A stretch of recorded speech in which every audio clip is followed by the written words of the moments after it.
Espero que vocês tenham gostado também. Bom. Muito obrigado. O negócio da promoção ali no final do sorteio é só para vocês aguentarem a palestra inteira, tá?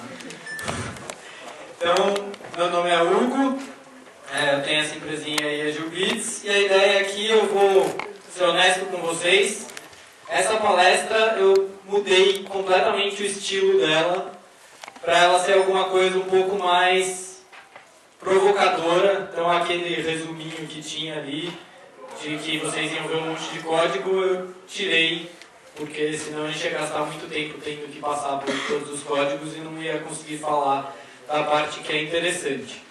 Mas o ponto é, o que é a parte que é interessante?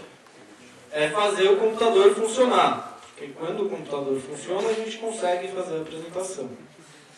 Aí, pronto. Então a ideia aqui não é limpar o seu HD, tirar os vírus, resolver os seus problemas. Também não é limpar o seu monitor, seu teclado, fazer com que essas coisas fiquem um pouco melhores e você possa programar com higiene e saúde. Isso eu considero que são as partes básicas e essenciais. Eu posso ficar sem o microfone ou vocês estão gravando? Dúvida? Porque eu falo alto e eu me incomodo de ter esse negócio. Mas... Experimenta.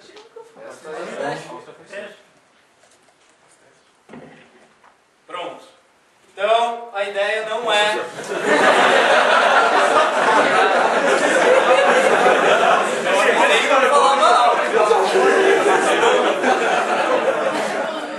A ideia não é resolver esses pequenos problemas. A ideia é ter que lidar com esse tipo de coisa. Então aqui eu gostaria que vocês... Tem Pythonista aqui, tem Rubyzeiro e tem Javazeiro. Então vocês têm aí 30 segundos para me dizer que a versão da linguagem que vocês codam desse código faz.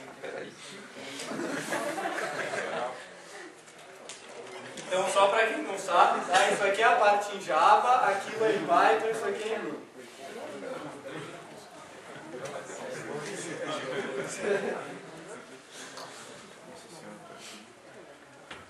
Ganha alguma coisa aqui? Meu respeito, com certeza. O resto depois a gente conversa. Uma cerveja aí depois na hora extra. O cara tava com problema quando fez aqui. Tava com muitos problemas. E aí, galera? Bom, código curtinho, fácil. O que isso faz? Oi? Calcula os primos até N. Muito bom, ganhou uma cerveja. Garantido. Então esse código aqui é o mesmo, basicamente. Numa versão em Java, não foi ele que fez, fui eu que fiz. Uma versão em Java, uma versão em Python e uma versão em Ruby. Tá certo. Eu escrevi testes para isso, porque eu nunca ia conseguir codar esse negócio se não tivesse um teste. Então eu escrevi testes para isso. Esses 3 códigos passam nos testes, mas eles são ilegíveis, certo? É praticamente impossível você entender o que está rolando. Então essa palestra é sobre isso. Como fazer com que o nosso código não seja esse tipo de horror aí, e essas coisas que a gente tem vergonha de falar que a gente fez. Então a gente, para poder falar disso, vai ter que conversar um pouquinho o que é o nosso trabalho. Então, desenvolvimento de software, a primeira ligação forte que se teve com o desenvolvimento de software com outra profissão foi com a engenharia. Isso foi lá em 1968, né, quando eles montaram a primeira conferência de engenharia de software da OTAN, certo? E naquela época foi o primeiro paralelo que se fez entre desenvolvimento de software e outra profissão. A ideia é que da computação, escrever programas, era alguma coisa muito próximo do trabalho da engenharia.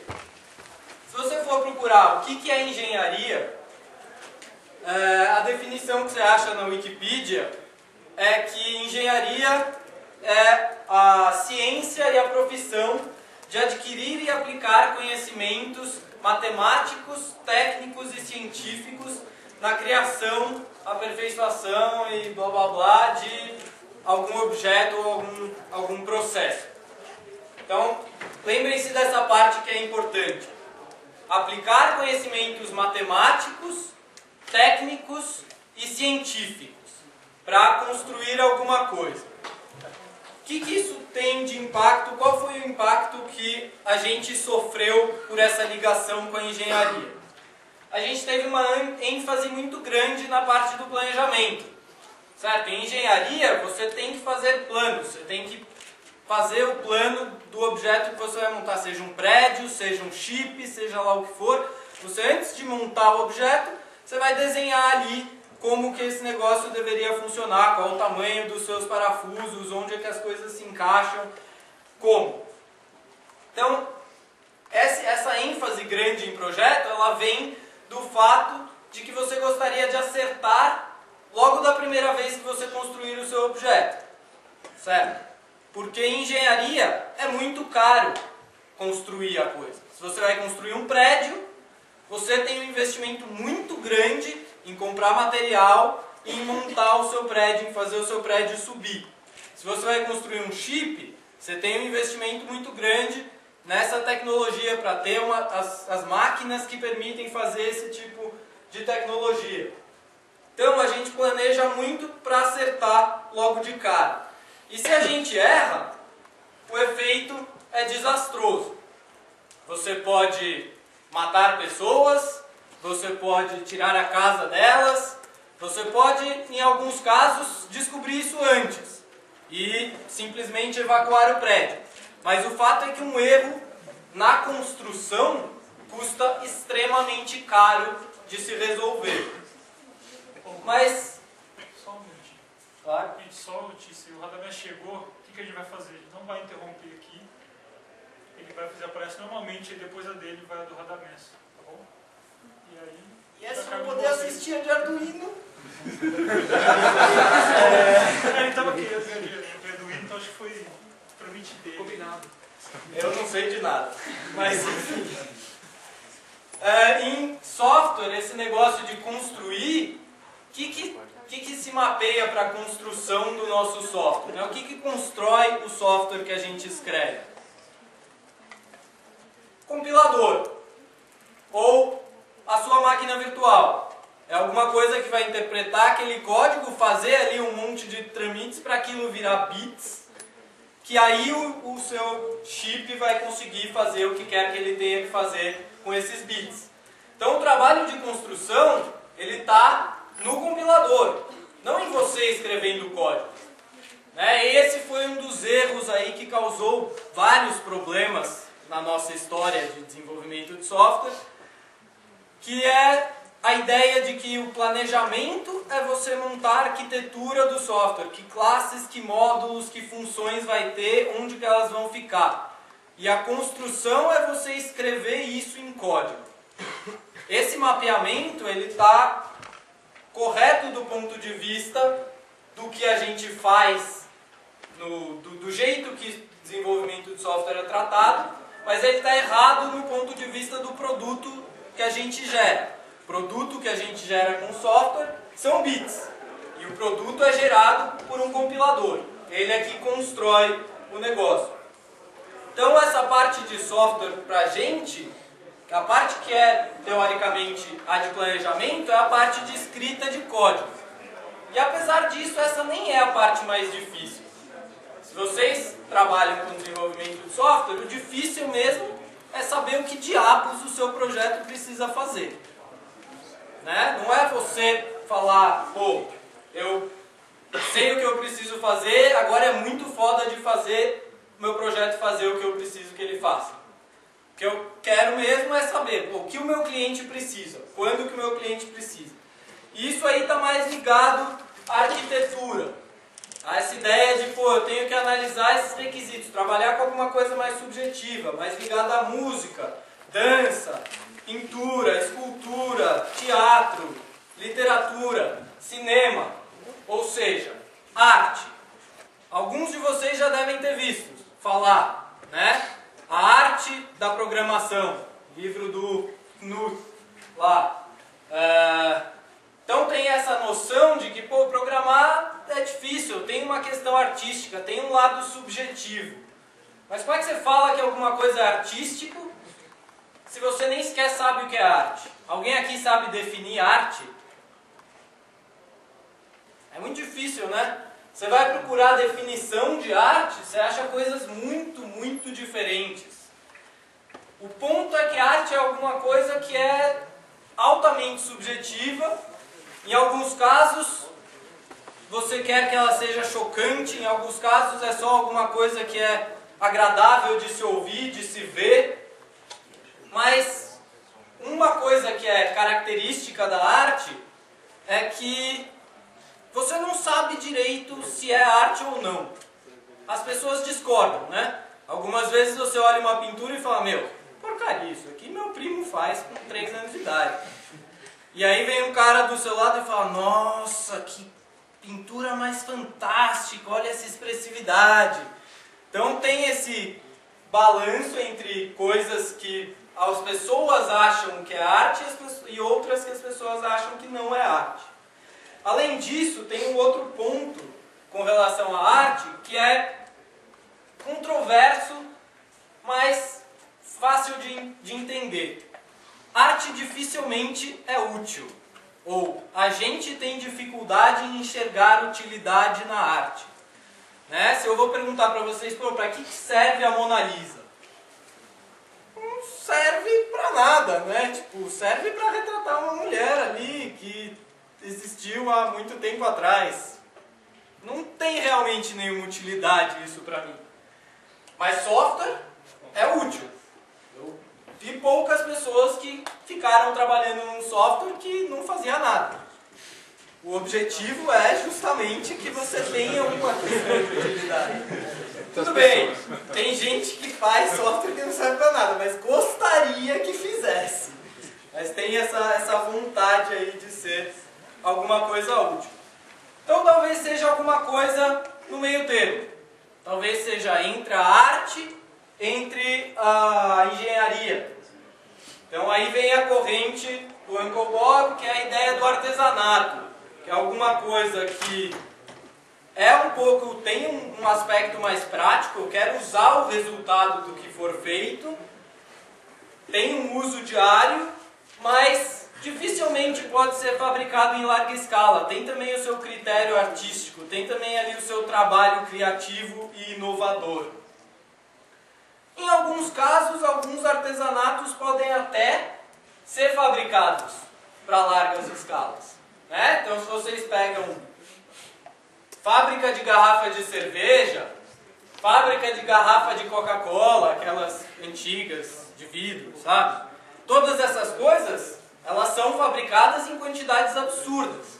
Não é um cara, um artesão, que fica lá soprando todas as garrafas de Coca-Cola. É uma fábrica que faz esse negócio de forma automatizada. Mas qual que é o ponto aqui? Você perde qualidade.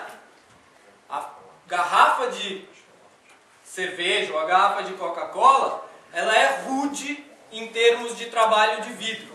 Ela é uma coisa crua. Né? Não tem um refinamento que você encontra, por exemplo, num copo de cristal. Ah, mas então por que ninguém faz copo de cristal industrializado? Porque a gente não consegue. É muito difícil fazer esse tipo de coisa.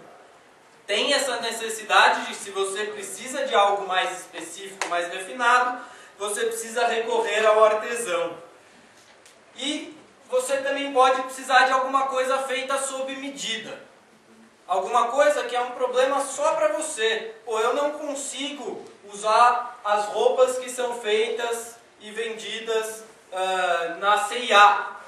Ou elas não ficam boas em mim, ou elas não me dão uma aparência. Eu preciso ir para um alfaiate. O alfaiate faz um trabalho que é de fazer com que o material dele seja perfeito para você. E a gente tem muito disso em software. Muita gente acaba fazendo o trabalho para desenvolver um software para um problema específico de uma empresa específica. Então, talvez a gente esteja bem próximo disso. O problema com esse mapeamento é que artesanato é uma coisa manual. intrinsecamente, essa é a ideia do negócio, né? A pessoa tem que manipular e ser habilidosa com as mãos para fazer a sua arte, para fazer o seu artesanato. E software não tem isso. Eu posso não ser nem um pouco habilidoso com as minhas mãos, posso digitar catando milho e ainda assim fazer software direito. Então a gente tem um problema aí de que software não requer essa habilidade manual, mas requer uma habilidade técnica, intelectual, que é diferente, que é mais próxima da matemática. Então talvez desenvolvimento de software seja uma coisa diferente, única, que a gente até agora não teve nenhuma profissão que se aproximou disso. Nunca chegamos perto desse tipo de complexidade. O ponto é que a gente não sabe. E não importa muito. A gente sabe que tem um trabalho a ser feito e que a gente precisa fazer ele direito. Porque se a gente continuar trabalhando do jeito que a gente fez até agora, com aqueles 64% de funcionalidades inúteis, com aquela quantidade absurda de projeto que fracassa, a gente está caminhando para um futuro negro. Tem cada vez mais software na nossa vida, tem o Arduino controlando o robozinho, tem o Android controlando o seu celular, integrando isso com o que você faz nas suas redes sociais. Daqui a pouco vai ter o Android controlando o seu micro-ondas para ele fazer a sua pipoca quando você chegar em casa. Essa passagem toda aí de um monte de software ao redor da nossa vida faz com que a gente precise fazer cada vez mais software, em cada vez mais nichos e em situações cada vez mais diferentes. E se a gente continuar fracassando do jeito que a gente fracassa, cedo ou tarde algum código vai matar alguém. Isso talvez até já tenha acontecido, mas a gente é feliz por não ter sofrido as consequências disso ainda. Então, a gente precisa tomar um cuidado para que isso não aconteça e que a gente tenha que enfrentar alguma coisa como uma aprovação do seu código. Imagina se, para todo código que você escrevesse, você precisava ter a aprovação de um órgão competente, como, digamos, a FDA, lá para os medicamentos nos Estados Unidos. A FDA ela tem que aprovar qualquer medicamento que você queira fazer e eles têm um processo muito rígido para verificar que esse medicamento não vai fazer mal, as contraindicações estão bem descritas, que ele contém coisas que não contém coisas que são nocivas à sua vida. E o argumento padrão aí para falar, pô, mas isso não vai acontecer, não acontece agora, não estou nem aí, eu não tenho tempo, a gente tem tanto trabalho que não dá para eu ficar gastando o meu tempo fazendo com que o meu código seja mais bonito, seja mais seguro. O Uncle Bob fala, pô, esse é um argumento idiota. Porque o fato é que a gente já tem histórico em outras profissões que nos mostram que tomar cuidado com o que você faz só pode ser bom. A historinha que ele conta é a seguinte. Há mais ou menos um século e meio atrás, os médicos, eles trabalhavam no hospital e faziam todas as partes da medicina que precisa. Então o cara era tanto a pessoa que fazia autópsia, quanto o cara que dava luz para uma criança de uma mulher grávida. E o que acontecia? O cara pegava, fazia a autópsia dele, chegava uma mulher em trabalho de parto e ele saía da autópsia dele e ia direto fazer o parto. O que hoje em dia você espera? Primeiro que não seja o mesmo cara. Você gostaria disso. Mas se for o mesmo cara, o que ele tem que fazer? Imperativamente. Ele tem que lavar a mão. Pelo menos isso, entendeu? Lavar a mão, colocar a luva. Pois bem, isso não acontecia há 150 anos atrás. O cara passava direto e ia fazer o parto. Não é de se espantar que a mortalidade infantil era gigantesca, certo?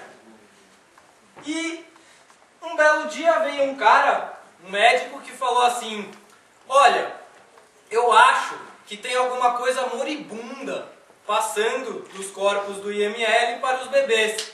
Por isso que eles morrem. A gente devia lavar a mão para tirar essa coisa moribunda antes de fazer o trabalho de parto. E a resposta que ele tomou da comunidade médica foi a seguinte: cara, tem tanto trabalho, se eu ficar lavando a mão, eu não vou fazer 1/10 do que eu faço. 20 anos depois, 20 ou 30 anos depois, descobriram uma tal de uma coisa chamada bactéria. E eles perceberam que, de fato, você carrega essas coisas quando você mexe em um corpo que morreu por alguma doença. E, de fato, você transmite essa coisa para um bebê recém-nascido. E, de fato, isso faz muito mal para o bebê recém-nascido. A partir dessa descoberta, todos os médicos foram obrigados a lavar a mão antes de fazer antes de dar à luz, antes de fazer em qualquer troca de função na sua vida. O ponto é, a gente também tem essa mesma situação. A gente ainda não tem provas de que refatorar, limpar o nosso código é bom. Mas não custa muito a gente tentar fazer isso e ver quais são os efeitos. Para incentivar vocês a fazerem isso, pensem que vocês escrevem o código e que vocês vão comitar ele e que a próxima pessoa que vai mexer no seu código é um assassino psicótico que sabe usar o blame e tem seu endereço. Tenho certeza que se vocês pensarem assim, vocês vão pensar 2 vezes antes de fazer aquele if valor que o cliente entrou, então devolve o que ele gostaria que fosse. Né? Você vai parar de fazer gambiarra porque você vai pensar, pô, esse cara aí amanhã, quando ele vê isso aqui, ele vai ficar bem puto. A ideia é, com grandes poderes, vem grandes responsabilidades. Então, a gente está desenvolvendo muito sistema, e vocês vão me dizer, mas eu não trabalho num sistema crítico de vida, onde se eu tiver um bug as pessoas vão morrer. É bem possível que isso seja verdade, mas é bem possível também que vocês possam vir a trabalhar num código desse tipo. E além disso, mesmo que não seja a vida de uma pessoa, imagina que você tem lá a sua lojinha online e você recebe pagamentos em cartão de crédito. Pode ser o cartão de crédito da sua esposa que vai vazar para qualquer pessoa fazer o que quiser com ele. Pode ser o cartão de crédito do melhor amigo do seu filho. Pode ser qualquer coisa. Então, se a gente não tomar cuidado com o que a gente está escrevendo, a gente pode ter grandes problemas. E a gente ainda não é responsabilizado por isso. Mas talvez devesse ser. O ponto é, para a gente conseguir fazer isso, a gente tem que trabalhar com software. Software significa soft, maleável, não hardware, não alguma coisa que é muito difícil de mudar. E aí vem uma historinha do Klaus, para quem estava na Agile Brasil, que eu acho que não é muita gente. O Klaus gosta de contar uma historinha que é a seguinte: a primeira vez que você muda sozinho, que você é solteiro, né, vai para sua casa nova, super feliz, ou república, seja lá o que for, você chega lá, em geral a cozinha está limpinha, redonda. Aí você começa a fazer comida. E bom, você não lava a louça, porque lavar a louça é chato, né? Então você vai deixando a louça lá. E aí, pô, não tem mais panela. Não tem problema, usa prato, esse prato aqui de servir, ele aguenta bastante calor. Acabaram os pratos de servir. Pô, ferrou, mas também não tem mais lugar no fogão para esquentar nada, então tudo bem, vamos comer frio. E você chega em determinada situação onde a sua cozinha está mais ou menos assim. E aí o que você tem para dizer quando alguém te fala, pô, faz alguma coisa para comer aí? Delivery, né? Pede pizza porque isso aqui não dá para fazer nada não.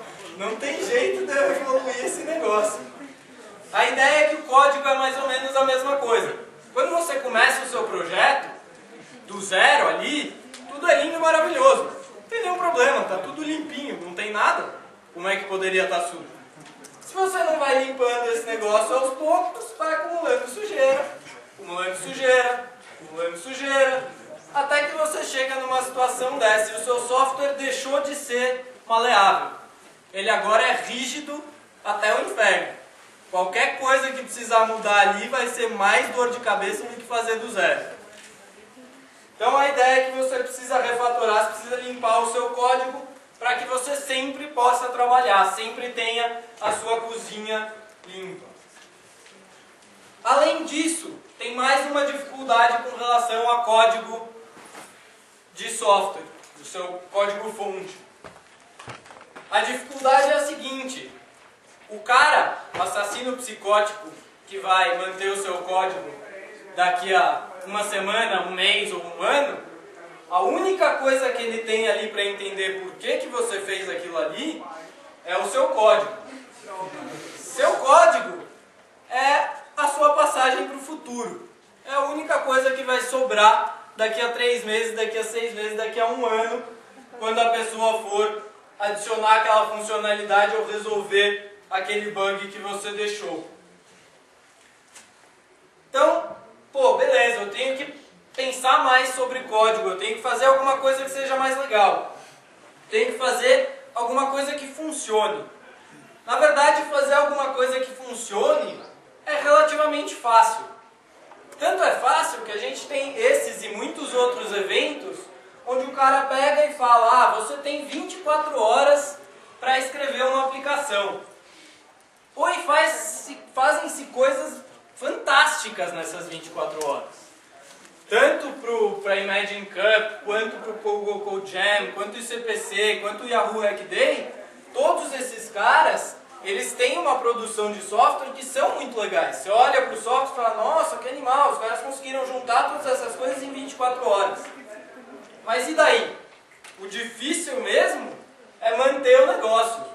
Ah, tem atualização, corrigi um bug, adicionei essa funcionalidade, já tem alguma coisa que estava funcionando e além disso eu consegui pegar ela e acrescentar funcionalidade mantendo aquela coisa funcionando. Isso é que é complicado. Para a gente conseguir fazer isso, a gente precisa meio que enxergar o futuro, né? Tentar pensar em, pô, mas como é que o cara vai querer fazer? Tenho que deixar tudo redondinho para ele conseguir trabalhar. Então eu preciso pensar em todos os casos, deixar as coisas o mais pronto possível para qualquer mudança que possa vir. Mas bom, isso é meio estranho, né? Quem já me viu palestrando, eu vivo falando que não pense no futuro, não tente falar, não tente imaginar todas as possibilidades, não tente fazer as coisas sem que você tenha certeza que elas precisam mesmo ser feitas. E o ponto é muito difícil comparar 2 trechos de código. O que a gente tem de melhor por enquanto é um teste de unidade. Ah, passou no teste de unidade, os 2 códigos são iguais, eles fazem a mesma coisa. Mas se um cara refatorou de um determinado jeito ou eu refatorei de outro, qual que é melhor? O meu jeito refatorado ou o dele? Quem que me diz isso? Como é que eu peso isso? Martin Fowler tem lá um artigozinho que fala que a gente não sabe medir produtividade. A gente não sabe comparar 2 tipos de código. Ou pelo menos a gente não sabe fazer isso agora. Daqui a um ano, quando precisar adicionar a funcionalidade, a gente vai saber qual que era o melhor. Porque aquele que a gente pegar, com certeza não vai ser o melhor. Aquilo que for escrito é a parte ruim. O ponto é que sempre vai ter aí uma dívida técnica.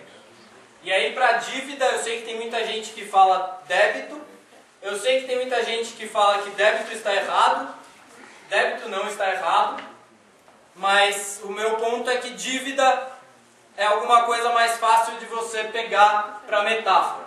Dívida as pessoas costumam fazer e elas se arrependerem disso. Ter um débito, nem sempre você está muito ligando. Então eu prefiro a palavra dívida por conta disso. Mas a ideia de dívida técnica, que também vem do Fowler, é de que, pô, sempre vai ter alguma coisa ali no seu código que você não fez ficar perfeito para a próxima vez que ele vai ser desenvolvido.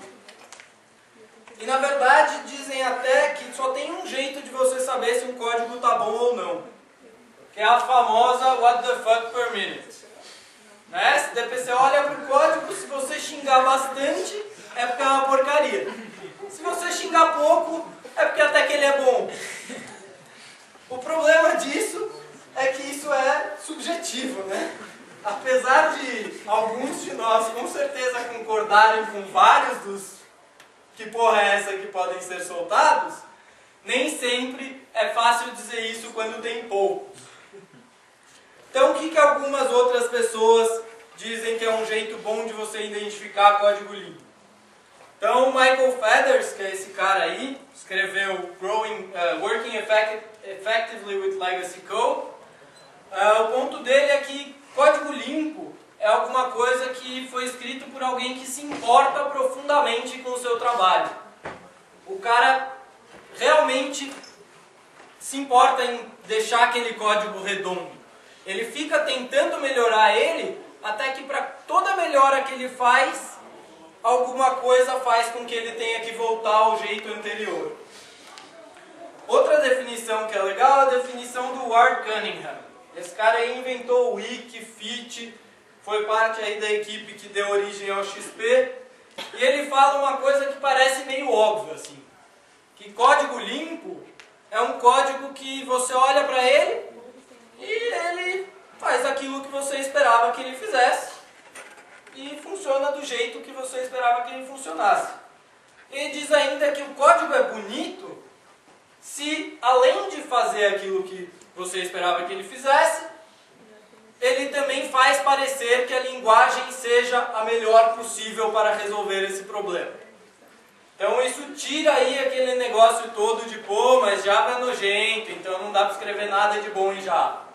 Não é bem assim a ideia. Né? Você sempre pode melhorar. De todo jeito, essas três definições, what the fuck per minute, de alguém que se importa e um código que faz aquilo que você esperava que fizesse, são coisas subjetivas. Então como que a gente faz para perceber mais objetivamente se um código presta ou não? Martin Fowler, de novo, e o Kent Beck tem ali uma metáfora que é bem legal para ajudar a gente a reconhecer essas coisas. E eles escreveram isso no livro Refactoring deles. E essencialmente ele te fala de uma ideia de maus cheiros. Pô, mas o que é maus cheiros de código? Mau cheiro de código é aquilo que você olha e faz mais ou menos essa cara. Hã? E aí você solta um, que porra é essa? Então essa é a ideia. Isso pode ser método longo, ter muitos parâmetros passados, classe gigantesca, várias coisas que estão objetivamente descritas lá no livro deles. Que eu não vou passar por todas, porque senão não dá tempo. Mas tudo isso veio de uma metáfora que o Kent Beck aprendeu com a mãe dele. Essencialmente é o seguinte: se estiver fedendo, troque-o. Ela falava isso, obviamente, com relação aos filhos dele. Mas ele acha que é mais ou menos a mesma coisa para código. Se você olha e faz aquela cara, é porque tem alguma coisa errada e precisa melhorar, você precisa trocar o jeito que esse código está feito. Legal, mas então, como é que eu faço para limpar aí o meu código? Para deixar ele mais redondo? Bom, a primeira coisa é controlar o tamanho.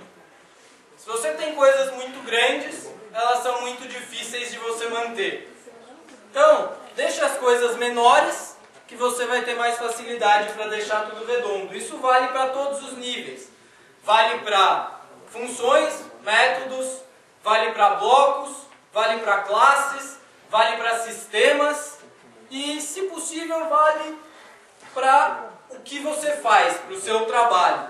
Então deixe essas coisas menorzinhas, fique num escopo menor, faça menos coisas em nos lugares específicos, que vai ser mais fácil de manter essas coisas menores. A outra coisa é revele as suas intenções. Não adianta nada você ficar com um código que não diz exatamente o que ele está tentando fazer. A ideia aí é que você tem que fazer nomes que sejam mais reveladores. Você quer olhar para o nome do método, da função, da variável, da classe e falar, pô, eu sei o que essa coisa vai fazer, qual que é a intenção que o programador tinha quando ele fez isso daí. Formatação ajuda você a revelar sua intenção. Se alguma coisa está indentada, você espera que ela esteja dentro da coisa que está antes dela não indentada. Né? Python força isso em você. Inclusive daqueles 3 exemplos que eu mostrei, eu acho a versão mais legível a de Python. Porque na de Python eu não consegui tirar a indentação. Eu era obrigado a deixar aquilo indentado. E isso ajuda muito a você perceber quais são os pontos em que você está dentro de uma condição ou dentro de um laço e quais não são. Formatação também inclui formatação vertical. Então, se você quer fazer uma determinada coisa, você em geral pode ter 1, 2, 3 ou 4 linhas de código aí que fazem esse trabalho. Se tiver mais do que isso, provavelmente você pode extrair uma função, diminuir essa quantidade de linhas. Mas se essas 4 linhas de código elas forem agrupadas, elas fizerem um sentido como uma unidade de coisa a ser feita, deixa um espaço em branco antes e um espaço em branco depois. Aí você separa a parte de, pô, eu estava fazendo alguma coisa, agora parei, vou fazer isso daqui, acabei de fazer o que eu estava fazendo, agora eu vou voltar a fazer outra coisa. Isso vale também para comentários. Né? Essa é uma velha máxima aí. Se você tem vontade de pôr um comentário, não põe o seu comentário, extrai um método, extrai uma função, dê a essa função o nome que você gostaria de colocar no comentário, e aí o seu código passa a documentar o que você gostaria de expressar. Isso também vale para testes de unidade. Isso é especialmente verdade para a parte de BDD, né? Quando você começa a falar em Behavioral Driven Development, você está falando, eu quero descrever o comportamento da minha classe com os meus testes. Então, eu gostaria que os meus testes sejam a ferramenta que eu tenho para garantir a intenção do meu código. Outra ideia aí é controlar os fatores externos. Todo mundo que desenvolveu o sistema sabe que depois de um certo tempo, aquilo ali passa a ser o seu filhinho. Se alguém fala mal, você fica um pouco bravo. Se o negócio quebra, você fica preocupado. Se tem alguma coisa que pode zoar, você fala, pô, não pode fazer isso. Então a ideia aí é tenha coisas que podem proteger o seu sistema. Isso inclui testes de integração, testes para a biblioteca que você usa. Então se você usa uma determinada API do Google, uma determinada API, uma determinada biblioteca para manipular coleções, ou seja lá o que for, teste essa biblioteca. Mas se você tiver que atualizar ela, você quer garantir que ela continua se comportando do jeito que você esperava. Tratamento de erros. Pense em tratamento de erros. Erros acontecem, às vezes nem é sua culpa. Caiu a internet, caiu um raio, que apagou a luz. Seu software vai estar sujeito a esse tipo de coisas que podem acontecer e são independentes da sua ação. Você precisa fazer com que o seu software seja tolerante a essas coisas. E a última, que é um pouco mais controversa, é a ideia de programe o seu software para que ele rode concorrentemente. Se você programa o seu código para que ele rode concorrentemente, você dificilmente vai ter problemas com acessos em momentos indevidos das suas variáveis ou da sua memória. Porque você fez de tal forma que qualquer acesso tenha que ser controlado e você tem como garantir que tudo funciona bem. Por fim, a ideia de padronização. Não adianta nada de tudo isso que eu estou falando se o psicótico ali que vai cuidar do seu código, ele está acostumado a colocar as chaves na mesma linha e você está acostumado a colocar as chaves na linha de baixo. Ele ainda pode achar muito ruim o seu código, independente desse fator. Então o que você gostaria de fazer é que todo mundo esteja acostumado a olhar para o código da mesma forma. Se todo mundo está acostumado a olhar, o if, sempre a condição vai estar do lado, vai ter um abre-chaves, e aí depois eu tenho o que tiver dentro do meu if. Se você tiver isso bem estabelecido na sua equipe, você ganha muito tempo, porque a sua cabeça aprende a identificar visualmente as estruturas do seu código. E aí a regrinha do Uncle Bob, a famosa regra do escoteiro. Seja lá onde você estiver trabalhando, se você olhar para um determinado trecho de código e fizer aquela cara de que porra é essa, vai lá e melhora ele. Se você tiver com dificuldade para entender esse código, refatora ele para que ele seja alguma coisa que você entenderia logo da primeira vez. Mas não faça isso e guarde só para você. Faça isso, rode os testes, passou, comita. A próxima pessoa que tiver que lidar com esse código não vai precisar fazer esse trabalho e consegue dar um passo para frente. E a ideia não é, mas então eu vou ter que refatorar o sistema inteiro, porque eu não entendo porcaria nenhuma do que tem ali. Dê passos pequenos.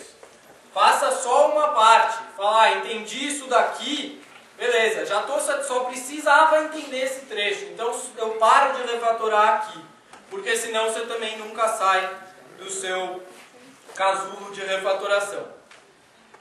E a mensagem final do Uncle Bob é essencialmente, vocês são profissionais? Você pensa no seu código, você assume responsabilidades pelo que rola dentro dele, problemas, erros, coisas boas? Nós deveríamos. Se a gente assumisse essa responsabilidade, a gente começaria a fazer as coisas com um pouco mais de cuidado.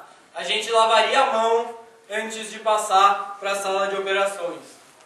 Então pensem um pouco nisso. Como que é que eu faço para deixar o meu código de tal forma que o próximo profissional que chegue consiga trabalhar, sem ter que xingar toda a minha geração, toda a minha família, toda a árvore genealógica da minha família? Pensa nesse negócio. Muitas dessas ideias, mais detalhes sobre quais são as refatorações, quais são os maus cheiros, estão nesse livro aí, Clean Code. Ainda não tem nenhuma versão traduzida para o português, mas quem sabe tenhamos logo. Tem traduzido, sim. Tem?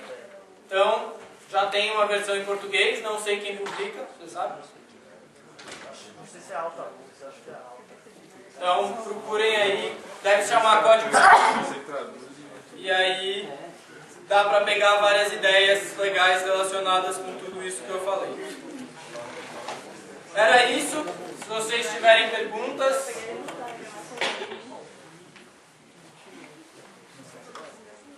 Hugo, só uma coisa.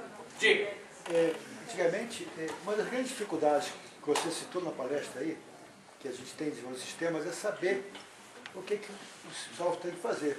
O cara pode ser um bom desenvolvedor, escrever código maravilhosamente bem, mas não ter a capacidade de comunicação de extrair as informações do que a cliente vai fazer. Daí o primeiro nome que havia para desenvolver de sistemas era justamente analista de sistemas, que não vem nem do artista e nem do engenheiro, vem do psicólogo. É do cara que sentava com o cliente e conseguia extrair as informações do cliente com o agravante que havia na época. Você sentava com o cliente e o cliente não te dava as informações, porque possivelmente alguém que sabia que você estava automatizando as funções que ia redundar na perda de emprego do cara. Muitos softwares fracassaram justamente por falta da habilidade de fazer essa aproximação do cara, que era vítima da perda de emprego fatal. Eu passei por isso muitas vezes. Tá? Só que eu vou deixar dentro, sem incluir a figura do analista de sistemas dentro dessas pessoas todas aí que você citou. E eu tenho, na verdade, uma coisa, essa boa parte do meu ponto de vista sobre esse trabalho, veio aí do que me tornou famoso nos meinhos, de participar da defesa de mestrado do Daniel Cuquier. E a defesa dele foi uma defesa bem atípica. Ele defendeu o seu mestrado fazendo um teatro. E ele apresentou esse teatro, eu era um dos atores desse teatro. E a gente teve aí uma discussão, e um dos pontos que rolou no final foi que um dos professores que estava lá falou que não concordava com o fato de desenvolvimento de software ser arte. Porque desenvolvimento de software é comunicação com o computador, que é uma coisa exata e não pode ser ou não deveria ser influenciado pelo subconsciente em nenhum momento. Dado toda essa conversa, isso foi para uma discussão que eu fui ter com uma crítica de arquitetura. Uma pessoa que é arquiteta de formação, mas cujo trabalho é essencialmente analisar o trabalho dos outros e escrever uma crítica, montar uma crítica, pensar em como que essas coisas podem funcionar. Nessa conversa com ela, rolaram várias coisas. Entre elas, uma das coisas que rolou é que o trabalho de um crítico é pegar uma determinada obra, analisar ela e oferecer um outro ponto de vista para essa mesma obra. Isso se assemelha bastante com o que a gente faz, né? Com uma das nossas atividades, que é a atividade de refatoração. Quando você refatora, a obra está lá, o código que passa nos seus testes já está lá. O que é o seu trabalho de refatorar? É o trabalho de olhar, analisar aquilo ali e procurar algum outro jeito de expressar aquilo ali, dar uma nova perspectiva para essa ideia do que o código faz, de o que ele deveria fazer ou de como que isso é apresentado para o leitor. Então, isso é para a parte mais técnica, né, do ponto, que já é um trabalho que não é um trabalho que se aproxima nem da arte, nem da engenharia, nem do artesanato, nem de nada disso. O trabalho de um crítico é outra coisa que é difícil de ser definida. Com relação à parte de coleta dos requisitos, né, como é que eu sei o que precisa ser feito, o ponto é que a gente trata muito pouco disso. Não, eu acho que trata bem. Eu acho que a evolução, eu estou nessa brincadeira faz tempo, a evolução, porque primeiro, hoje em dia não tem mais esse problema de você lidar com uma pessoa que omite informações propositadamente porque tem medo de perder o emprego. Isso definitivamente acabou. E a segunda é que não acabou definitivamente, mas acabou para muitos aqui, é que nós já chegamos à conclusão que essa fase de entrevista, de saber tudo que o sistema precisa fazer, é impossível de dar certo. Você tem que fazer isso aos pouquinhos, porque senão o cara te dá um monte de informações que você não consegue absorver e você vai fazer uma coisa que ele não quer. Então, vamos dizer, acabando com o modelo de cascata, acaba com esse problema. Então, aquela figura do pessoa que tinha que ser habilidades psicológicas para extrair as informações, ela perde valor. Talvez por isso que ele explique por que perdeu o sentido o termo analista de sistemas que não se usa mais. Mas só que eu, como engenheiro, eu acho que também engenharia de software é um termo que não surgiu no Brasil, mas eu não considero que engenharia de software é um termo adequado. Não me pergunte qual seria adequado, mas que engenharia de software não é bom, porque ajuda a misturar essa coisa de que desenvolver software tem a ver com engenharia. E não tem, eu digo mais, naquela tua figura da planta, lá o cara desenvolveu uma planta, são duas coisas diferentes. Dentro da engenharia, tem um cara como eu, que sou formado, tem mestrado em estruturas, que é o cara projetista, que trabalha no escritório, e tem um cara que trabalha na obra. São dois engenheiros diferentes que um não sabe nem o que o outro faz. O cara de obra, o executor, ele ganha para executar. O cara